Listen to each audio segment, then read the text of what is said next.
Now, from domestic politics, we're going to switch over to taking a look back at a critical period in Korea's history that actually unfolded in a foreign land. Cha Sang-mi tells us more about Korea's provisional government established some 99 years ago in Shanghai, when Korea was under Japan's brutal colonial rule. Let's take a look. On March 1, 1919, after months of nationwide protests against Japan's ruthless colonial rule, Koreans declared their country free and independent.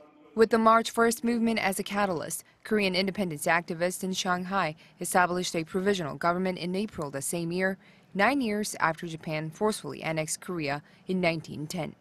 There are at least 8 provisional Korean governments in various regions, both domestically and abroad, among which there were 3 main ones, namely the government in Shanghai, the Hanseong Government based in Seoul, and the National Council of Korea based in Vladivostok, Russia. The provisional governments in Korea and Russia were watched closely by Japan, which worked to limit their activity.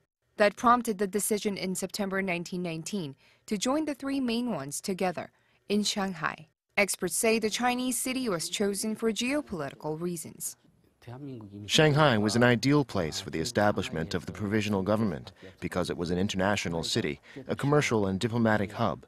Also, it was governed by France at the time, which helped the independence activists carry on their movement out of Japan's immediate sight. 13 years passed in Shanghai, but the provisional government had to keep moving to different Chinese cities like Changsha and Guangzhou to evade the constant threat of discovery and the Sino-Japanese War. The final destination was Chongqing, where they stayed till November 1945. The provisional government elected Lee Seung-man as its first president in 1919. An independence activist with a PhD from the United States, he later became the first president of South Korea in 1948. The last president of the provisional government was nationalist Kim Gu, who thought the only way to take back Korea was through armed force. After the independence was won, Kim Gu fought against the country's looming division until he was assassinated in 1949. Experts say the legacy of the provisional government is the liberal democracy South Korea has today. It paved the way to self-rule for Korea and its people. 9 years after the fall of the Korean Empire and its monarchy in August 1910, the provisional government was proclaimed. And in 1948, the South Korean Constitutional Assembly held on to the principles of the provisional government, which remain in place to this day.